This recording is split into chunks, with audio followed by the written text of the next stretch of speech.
In 1950, Uruguay shockingly beat Brazil to win the World Cup in what would become known as the tragedy of the Maracanã.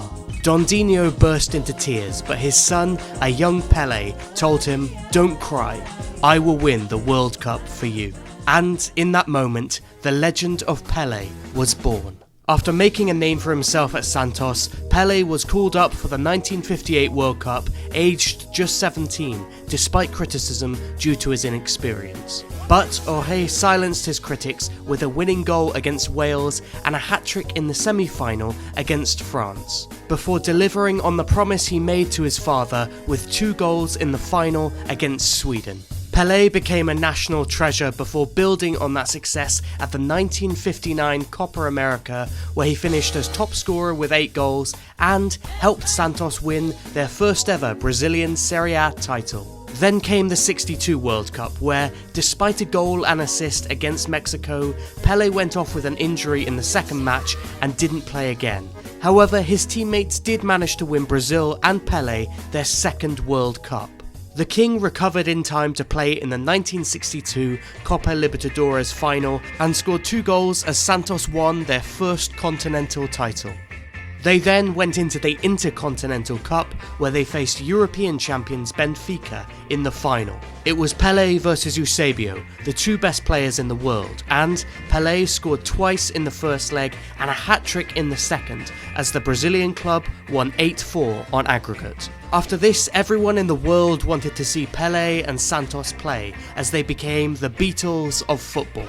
In 1963, they again won both the Copa Libertadores and the Intercontinental Cup.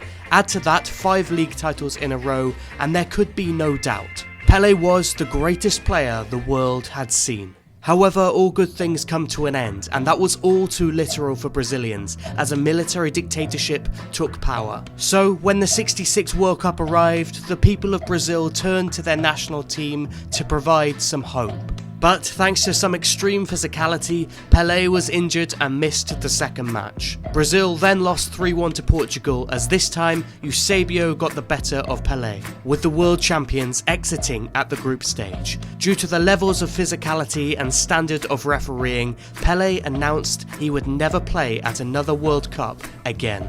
In 1968, Pelé won his last league title, and in '69 scored his 1000th goal. But questions were raised as to whether he was still the same player.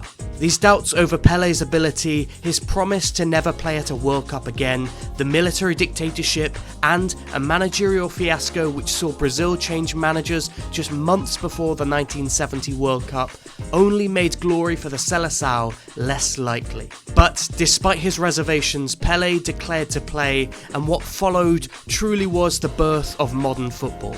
Brazil had adapted to the physical and defensive styles of European teams whilst exerting their own philosophy. The classic Brazilian flair combined with intelligent possessional play, which could only be described as Jogo Bonito, the beautiful game. Pelé contributed to 10 goals across the tournament, including an iconic header in the final, as the King celebrated his crowning moment to complete the legend of Pelé.